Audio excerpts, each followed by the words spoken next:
Welcome to City Week, ladies and gentlemen. I am your host, Alton West. Today I will have guests on from the Think Career and College Academy.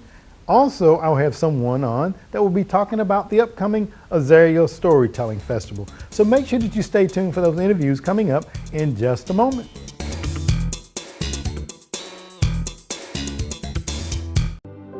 At LaGrange College, your journey toward achievement may take you in many different directions. The arts, law, ministry, medicine. Experience LaGrange College, one of the South's most affordable, highly ranked institutions, and leave transformed. Discover more at lagrange.edu/transform.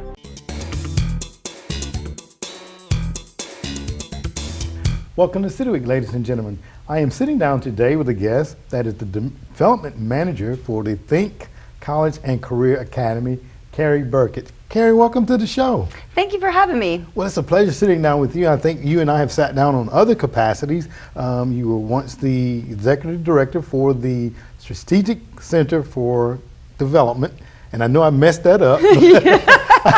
But you was in that role, and you did an awesome job there. And now you're the development manager for Think Academy. Carrie, tell us a little bit about that role, if you don't mind.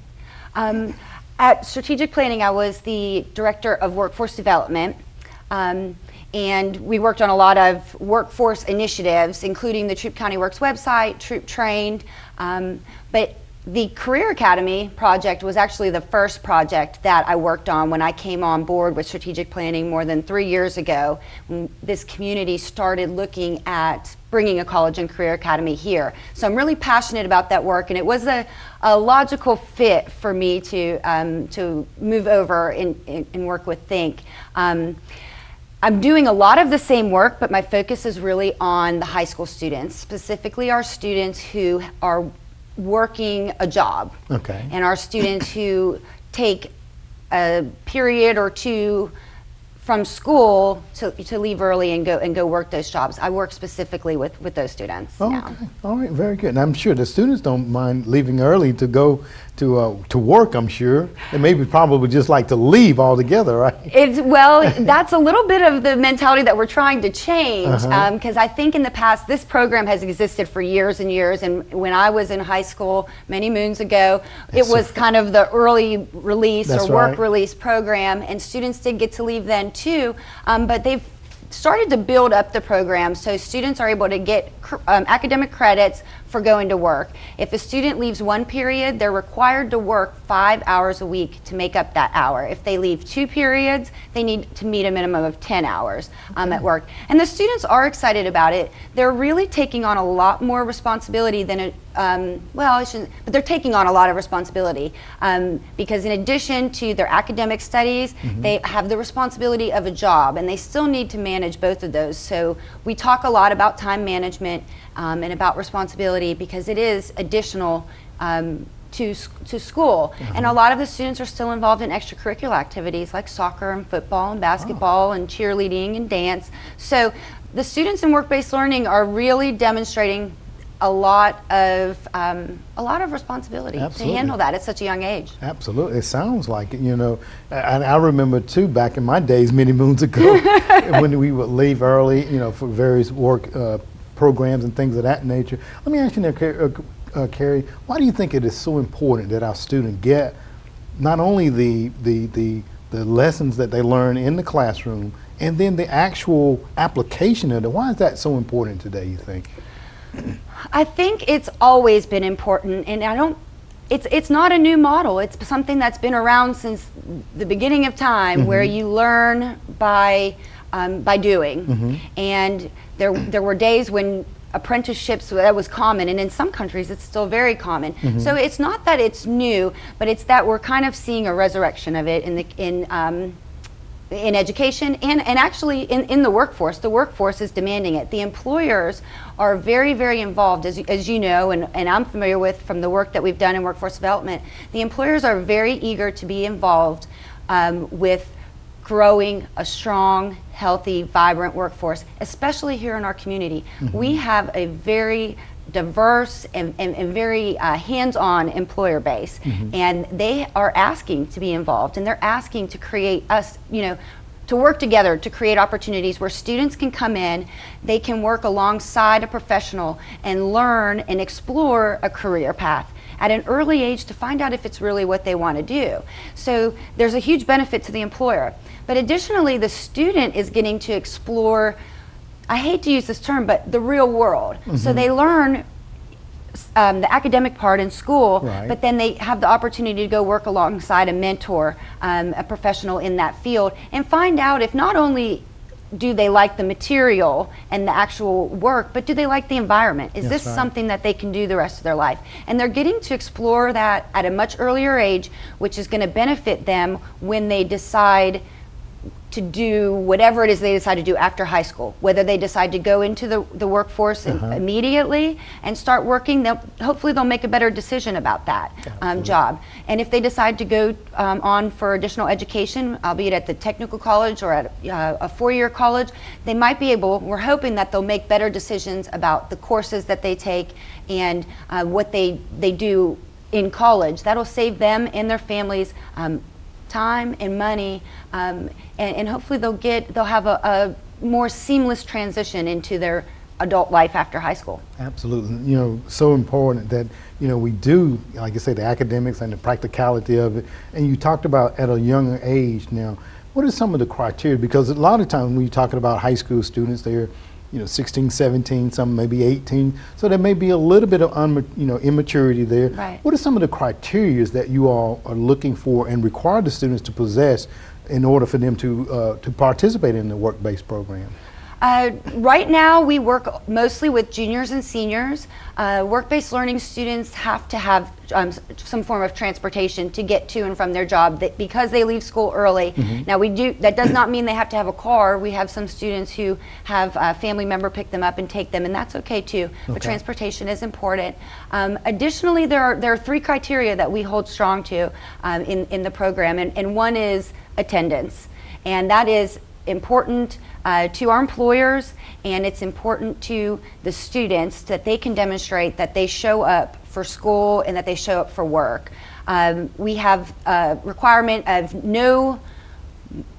a minimum or no more than 5 unexcused tardies or absences the semester prior to applying for the work-based learning program. So if a student is late or absent more than 5 times this semester, they would most likely be, not be in work-based learning next fall.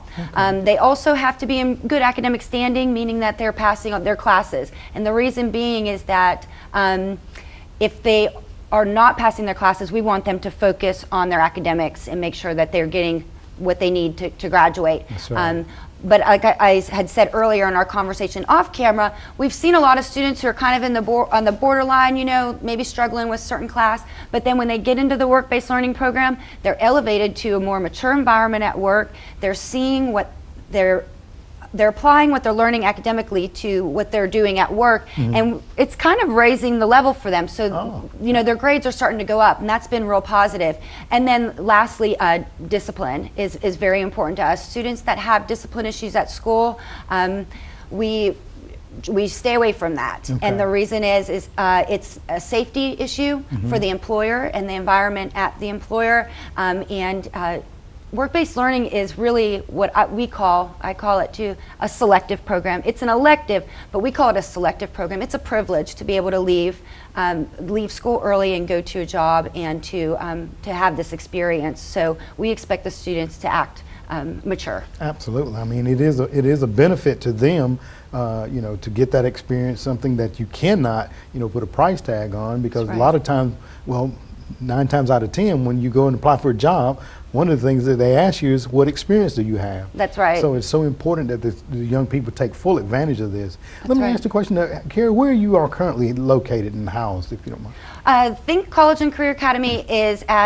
on campus at West Georgia Technical College. The Technical College has been kind to loan us some office space while our renovations are going on, and we are renovating the second floor at West Georgia Tech, and then we have also acquired some of this first floor space for our labs. So they are in the process of renovating that space right now, and we expect to move in there this spring. Okay, absolutely. Some exciting times. Now, I remember you say you started out when you first started with strategic. This was one of the first things that you did, and I can tell the passion and the energy that you have. And I know that you have a many of goals. What do you think that may be one of your biggest challenges there?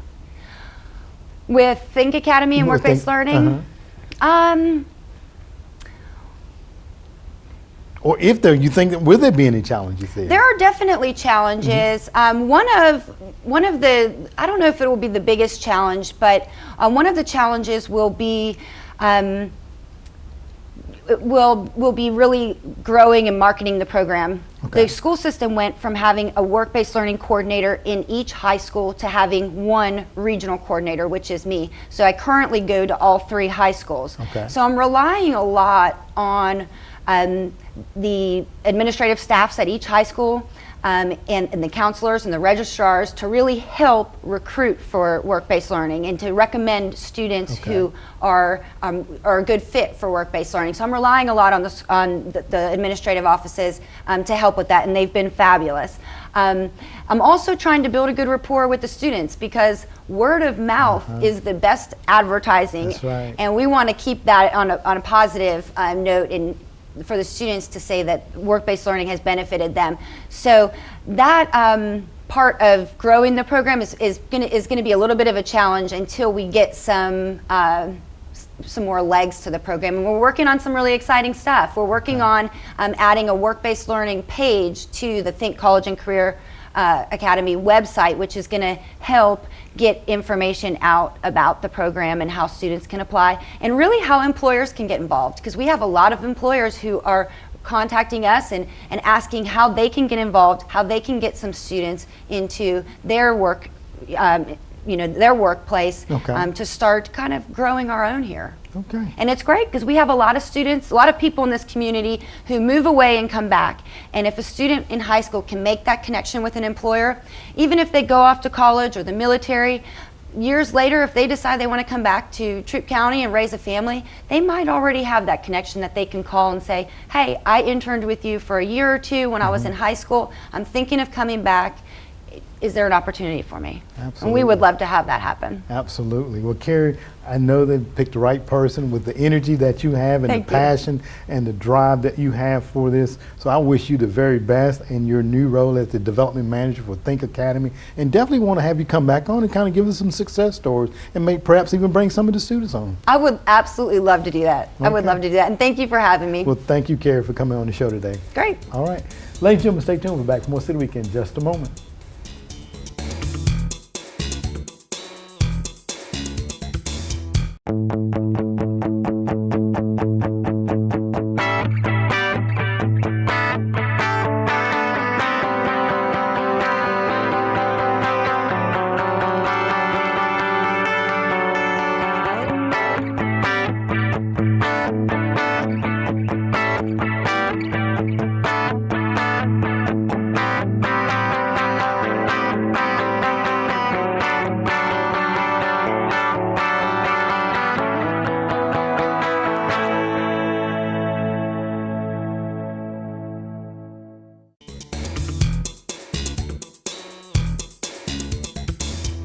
Welcome back to City Week, ladies and gentlemen. Today I'm sitting down with one of the founders of the Azalea Storytelling Festival, Mrs. Joyce Morgan Young. Joyce, welcome to the show. Thank you very much. Well, it's a pleasure to sit down. This is my first time having an opportunity to sit down with you, but I have sat down with a couple of presenters before to talk about the Azalea Storytelling. Carol came, not to start naming anybody because I'll mess up names, but it's a pleasure to sit down with you. But before we get into the Azalea Storytelling Festival, Joyce, I just wanted to tell the listening audience a little bit about your background. Well, I was with the Troup County School System from 1979 to 2000 when I retired as Associate Superintendent. Just a pleasure working with the school system and the teachers and the community. Then I went to Auburn, Alabama, where I worked for 10 years and retired there in 2010 as associate superintendent. Early in my career, I was a biology teacher, and so now as a volunteer, I volunteer at Hills and Dales for the tree walk. All 5th graders in the county come there for a field trip, and I get to lead the tree walk. Oh my, that's exciting, the It tree is, walk. yes. What are some of the trees that they see along the way, if you don't Well, mind? there are magnolias, there are pecans, there are pines, there are catalpa, there are buckeyes, just every kind. It's wonderful. People think of Hills and Dales for the house, and it's beautiful, and the garden is wonderful. But the numbers of species that one can see, it's just great. It's wonderful for the school children. I enjoy it immensely. Absolutely, and I've taken that tour myself, so I must say I've enjoyed both the gardens and the home itself. You know, for so many years you rode past and you was like, I would love to see the home, and then to be able to get into the gates and see the home is just magnificent. It You're is. right. And a former educator and also a founder of the Azalea Storytelling Festival. Talk a little bit about how that conception, how did that come about? Well, Dr. Evelyn Jordan, who was a professor with LaGrange College, and Pat Gay, who was the children's librarian at the LaGrange Memorial Library, went to a festival. And they said, we'd like to do this in LaGrange. And so they called me as a school representative, and the 3 of us sat down, began to plan. We contacted Donald Davis. He came and met with us, and he's been our constant advisor now for these. Well, he was advising us over 20 years ago, because we're having our 19th festival this year. That's right. So it was a felt need by Pat from the library, by Evelyn from the college, and then certainly by me from the school system, that we need an avenue that people can hear, enjoy, and appreciate storytelling. And I think, as I told you earlier, the real value of storytelling is, of course, you enjoy it and it's entertaining, but it's making you think of your own stories. Oh yeah, I should ask my mom and dad that, or I need to tell my child this. And it's just been a good event. We've got great support from the city and the county here, and many of the agencies in town, the chamber, the downtown development. Many people, and so it just gets better every year. Absolutely, and 19 years 19. going strong. Exactly. Absolutely. Well, let me ask you a question, Joyce. Being a former educator, why is it so important that you have people come out and tell stories like that? And being an educator, I mean, we're telling stories, but it also applies to reading. So why is that so important, you think? Well, communication. As I'm sure you well know, many of our young people and adults are addicted to Yes, ma'am. communicating by a little bitty device. But in the workforce, you're going to have to talk to people, and you're going to have to communicate, and you've got to get your ideas from you to them, and you've got to listen. Listening is so important too. That's right. So storytelling combines all of those, and in a most enjoyable fashion. People who come to the Storytelling Festival will leave feeling better. They will have laughed a lot. Laughter is very good for you. That's right. They will have learned a few things, but most importantly, they will have begun to have thought of their own stories that they'll share through oral communication and not just through little devices. That's right, and so important, so important. So let's just talk about, when is it going to be held and where, Joyce? Okay, well, it's going to be held at LaGrange College, Callaway Auditorium. LaGrange College has been an ongoing and marvelous supporter for us. Dr. Dan McAlexander will be there to give the welcome on Friday night. It begins Friday, March the 6th. Okay. We have a session that evening at 7:30. We have 3 sessions on Saturday beginning at 9:30. There's a morning session, afternoon, and evening. The downtown development furnishes shuttles so that you can just go from Callaway Auditorium downtown and then back in time.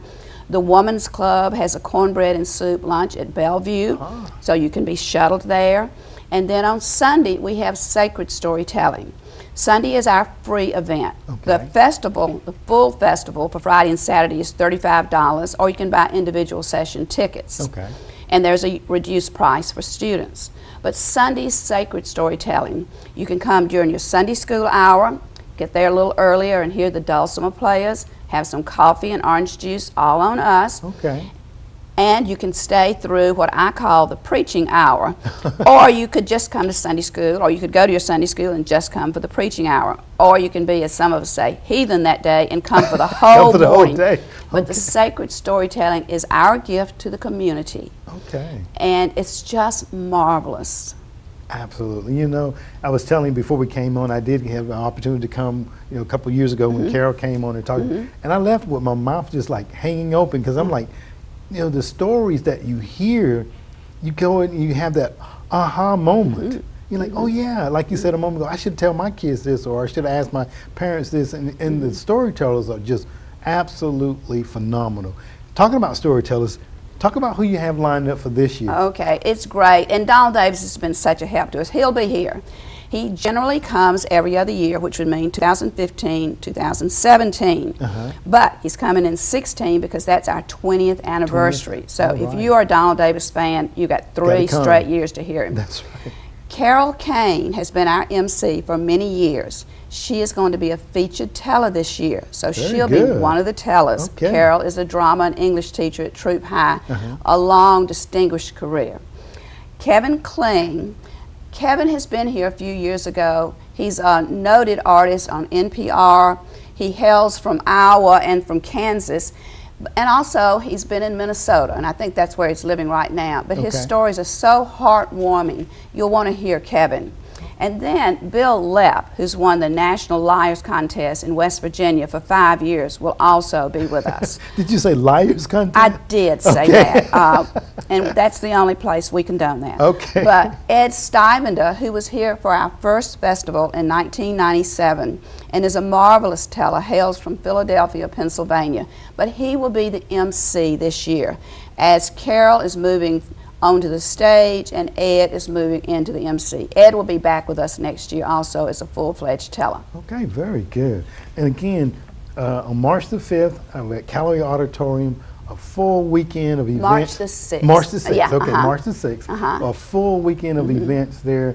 And you talked about sponsors. Right. Mention some of your sponsors, or is there anything else that sponsors can do, or are you looking for additional sponsors? We are always looking for Okay. additional sponsors. Of course, our biggest one is the LSPA, Okay. The Lafayette Society for Performing Arts. We fall under their umbrella, and they handle all of the tickets and help us with the advertisement and our budget. And we are very grateful to them. But also LaGrange College, where it's held, and we get marvelous support, not just from the facility, but also from many of the departments. Many of the students are working there. You'll see them at the festival. Okay. The LaGrange Downtown Development Authority furnishes shuttle buses. I met with Barbie Watts last week. You might have seen her about town putting up posters and meeting with the merchants there. LaGrange Memorial Library, since the very first year with Pat Gay. LaGrange Troup County Chamber of Commerce, Dave Marla has been giving us some excellent advertisement and marketing. Troup County School System, West Georgia Technical College. There's the West Point Fund, which is a fund there. It's a foundation that adds to our money. And then also, our tellers are housed at the Holiday Inn Express and Suites. And we're very grateful to all of them. And then we get lots of help just from other individuals. But we certainly welcome more sponsors. And a plus for that is that on Thursday night before the festival, we have what is called an oleo. It's a small telling by each one of the tellers. And if you are a sponsor or a committee member, you'll go over to St. Mark's Episcopal Church, enjoy a dinner, and then enjoy hearing from all the tellers. Because the committee members probably won't hear too much that weekend. That's right. And if I could just give a plug for our committee. We have a committee of about 30 people, and the majority of those have been with us since 1997. Oh my. And they are a dedicated group. You'll see them, they'll all be clad as I am today with my Isaiah shirt on here so that you can identify the members. Well, very good. You know, something that the community can come out and enjoy and just have a great time. And I know that the weather is going to be beautiful that weekend. Oh, I hope so. Absolutely. We're just going to go ahead and speak it now. Right. Now, I also know that, Joyce, because you all want to keep the public, you know, informed about this when it comes up in March. So I think you all have some two other events that you all have at Hills and Dales and the LaGrange Memorial Library, just kind of prep people again. Talk about that if you don't mind. Exactly. We started this 3 years ago. Of course, Azalea is a once-a-year event, so people can't forget that. Right. But we started 3 years ago in the fall, second Sunday in October at Hills and Dales. We have a free event with refreshments for the public, 2 to 4 in the Pecan Grove with storytelling. Okay. And then we have at the LaGrange Memorial Library the second Sunday in February. We just had it this past Sunday, a free event for people to come out and hear stories. This Sunday we featured Judge Alan Keeble, who is now one of our committee members, and people really enjoyed hearing him. Oh my. And then also I told stories, and Zach Taylor was our MC, and lots of committee members there. But the Friends of the Library is our partner for that event.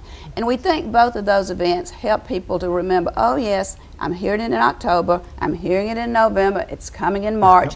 And speaking of the weather, you know, it really doesn't matter. We've had sleet, snow, and sun, but the Callaway Auditorium is such a marvelous facility that just, you can come, there's ample parking, come and enjoy. Enjoy, absolutely. Well, we want to thank you very much, Joyce, for coming on and sharing this information. I know that with this being the 19th year and looking forward to the 20th anniversary, people are just going to come out and just hear from the various storytellers, and it'd be as odd as I was when I came. So thank you very much for being on the show today. Thank you so much. All right. Ladies and gentlemen, stay tuned. We're back for more City Week in just a moment.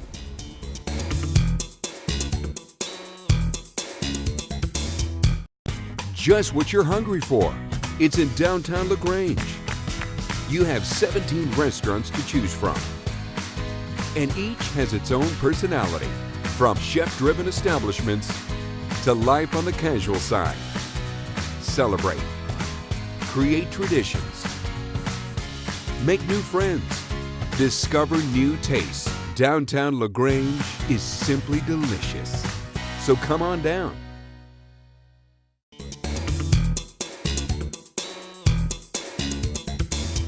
Ladies and gentlemen, I want to thank you for joining for City Week this week. My guests have been from the Think Academy, the development manager, Carrie Burkett, as she talked about the upcoming classes that will be offered through the Academy. And by all means, we want to encourage students to take full advantage of those that are offered. Also, ladies and gentlemen, I had one from the Azalea Storytelling Festival, one of the founders, Mrs. Joyce Morgan Young, as she talked about the upcoming event that will be taking place at the Callaway Auditorium starting on March the 6th through the 8th. So do you want to make sure that you go out and hear some wonderful stories from the wonderful storytellers there. Ladies and gentlemen, I hope that you've enjoyed these interviews, and as always, I want to invite you back for more of City Week.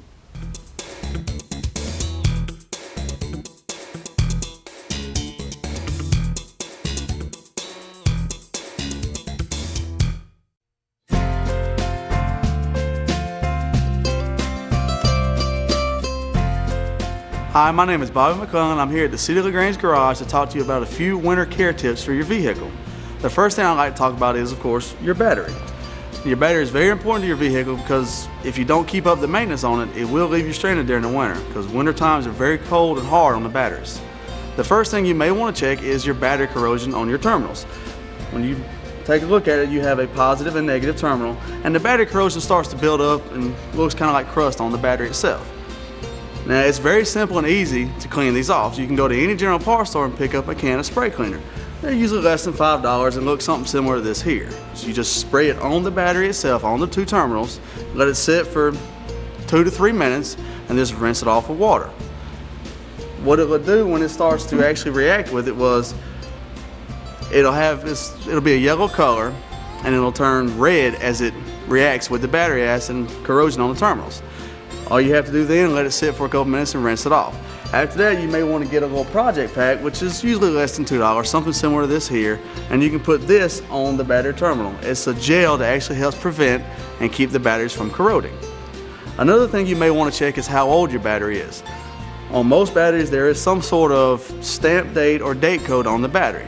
On this one here, if you look at it, it says B2, which stands for February of 2012. So this battery is not quite a year old. Most battery life is, say, 3 to 5 years is just general battery life for it, and you need to keep an eye on that, make sure you don't get stranded because your battery is too old. That is just one simple tip that you can do for your car during the winter from the City of LaGrange. These are just general care tips for your vehicle. Please refer to your owner's manual for any vehicle specifications.